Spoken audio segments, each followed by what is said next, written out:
Hi friends, politics in popcorn ఛానల్కి స్వాగతం.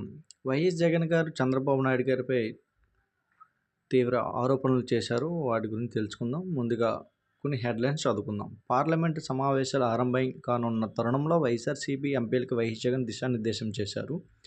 Polavaram project ఎత్తు, విశాఖ స్టీల్ ప్లాంట్ మిర్చికి మద్దతు ధర, వన్ నేషన్ వన్ ఎలక్షన్, రాష్ట్రంలో కొత్త మెడికల్ కాలేజీల ప్రైవేటీకరణ, ఇంకా పలు అంశాలపై సమావేశంలో చర్చ. వీటన్నింటిపైన ఎక్కడ రాజీ లేకుండా పోరాడాలి.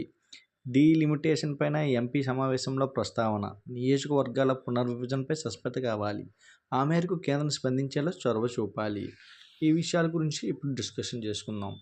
ఈ నెల 10వ తేదీ నుంచి పార్లమెంటు మలి విడత బడ్జెట్ సమావేశాల నేపథ్యంలో పార్టీకి చెందిన లోక్సభ, రాజ్యసభ సభ్యులతో మాజీ ముఖ్యమంత్రి, వైఎస్ఆర్సీపీ అధ్యక్షుడు వైఎస్ జగన్మోహన్ రెడ్డి క్యాంప్ ఆఫీసులో సమావేశమయ్యారు.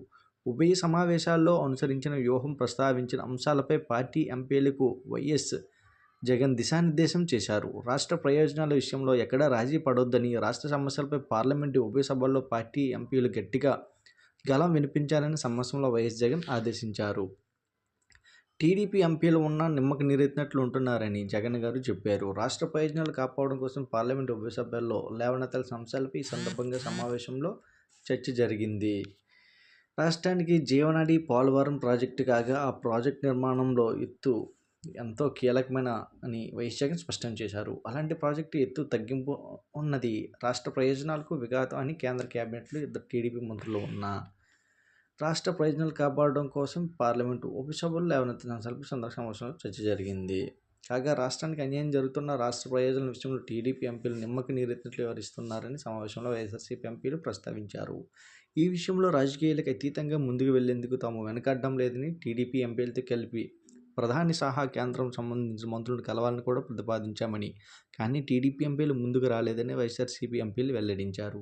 పోలవరం ఎత్తు విషయంలో రాష్ట్రం తరపున పార్లమెంట్లో గట్టి పోరాటం చేయాలని, ఈ విషయంలో ఎక్కడ రాజీ పడొద్దని పార్టీ ఎంపీలకు వైఎస్ జగన్ ఆదేశించారు. విశాఖ స్టీల్ ప్లాంట్ని ఎలాగైనా కాపాడుకోవాలని, అలాగే ఆంధ్రుల హక్కుగా ఎన్నో త్యాగాలతో సాధించుకున్న విశాఖ స్టీల్ ప్లాంట్ని ఎలాగైనా కాపాడుకోవాలని, ఆ సంస్థ ప్రైవేటీకరణ జరగకుండా కేంద్రంపై ఒత్తిడి తీసుకురావాలని, విశాఖ స్టీల్ ప్లాంట్ ప్రైవేటీకరణ చర్యలకు వ్యతిరేకంగా పార్టీ ఎంపీలు పోరాడాలని వైఎస్ జగన్ నిర్ధారించారు.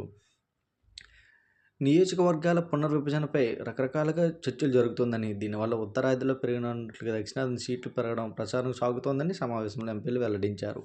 దీనిపై స్పందించిన వైఎస్ జగన్ నియోజకవర్గాల పునర్విభజన విషయంలో కేంద్రం స్పష్టత వచ్చేలా పార్లమెంట్లో ప్రస్తావించాలని సూచించారు.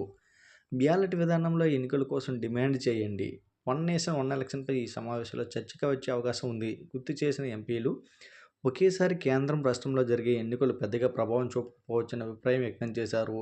దీనిపై స్పందించిన వైఎస్ జగన్, కేంద్రం, రాష్ట్రంలో ఒకేసారి ఎన్నికలు జరిగితే ఈవీఎంలు కాకుండా బ్యాలెట్ విధానం ఎన్నికల కోసం డిమాండ్ చేయాలని నిర్దేశించారు. అభివృద్ధి చెందిన దేశాల్లో ఇప్పుడు బ్యాలెట్ విధానంలోనే ఎన్నికలు నిర్వహిస్తున్నారని, మొదట్లో ఈవీఎంలతో పోలింగ్ నిర్వహించిన దేశాలు కూడా ఆ తర్వాత బ్యాలెట్ విధానానికి మళ్లిన విషయాన్ని ఆయన గుర్తు చేశారు. ప్రజారోగ్య రంగంపై పార్లమెంట్లో ప్రస్తావించండి. నిరుపేదలకు వైద్య, విద్యను మరింత అందుబాటులోకి తెచ్చేందుకు వైఎస్ఆర్సీపీ ప్రభుత్వంలో కొత్తగా 17 మెడికల్ కాలేజీల నిర్మాణం మొదలుపెట్టగా, వాటిలో పూర్తయిన మెడికల్ కాలేజీల ప్రైవేటీకరణ దిశలో చంద్రబాబు ప్రభుత్వం చేస్తున్న ప్రయత్నాలపై సమావేశంలో ఎంపీలు ఆందోళన వ్యక్తం చేశారు. ప్రజారోగ్య రంగంపై సీఎం చంద్రబాబు కత్తి కట్టినట్లు వ్యవహరిస్తున్నారని ఎంపీలు ప్రస్తావించగా, ఈ అంశాన్ని పార్లమెంట్లో ప్రస్తావించాలని వైఎస్ జగన్ ఆదేశించారు. పేద విద్యార్థులకు వైద్య, విద్యను దూరం చేస్తున్నారు. పేద విద్యార్థులకు వైద్య, విద్యను అందుబాటులోకి తేవడంతో పాటు ప్రతి జిల్లాలో పేదలకు అత్యాధునిక వైద్యాన్ని ఉచితంగా అందించే ఉద్దేశంతో కొత్త మెడికల్ కాలేజీలు తీసుకొచ్చామని వైఎస్ జగన్ వెల్లడించారు. ఎన్నో వ్యయ ప్రయాసాలకు వచ్చి అన్ని రకాలుగా నిధులు, భూములు సేకరించి కాలేజీలను నిర్మించామని, కానీ ఈరోజు వాటిని ప్రైవేటు పరం చేస్తూ మంచి ఉద్దేశాలను నీరు కారుస్తున్నారని, అందుకే ఈ అంశాన్ని పార్లమెంట్లో గట్టిగా ప్రస్తావించాలని స్పష్టం చేశారు వైఎస్ జగన్. వైఎస్ జగన్ పద్ధతి విషయంలో రాష్ట్ర ప్రభుత్వం, సీఎం చంద్రబాబు అనుసరిస్తున్న వైఖరిని తీవ్రంగా తప్పుపట్టిన ఎంపీలు, మాజీ ముఖ్యమంత్రిగా జెడ్+ కేటగిరీలో ఉన్న నేతలకు తగిన భద్రత కల్పించడం లేదని ఆక్షేపించారు. జగన్ గారి గుంటూరు మిర్చి యార్డు సందర్శన సమయంలో పోలీసు బందోబస్తు ఏర్పాటు చేయకపోవడాన్ని ఇప్పటికే కేంద్ర ప్రభుత్వం దృష్టికి తీసుకెళ్లామని తెలిపారు.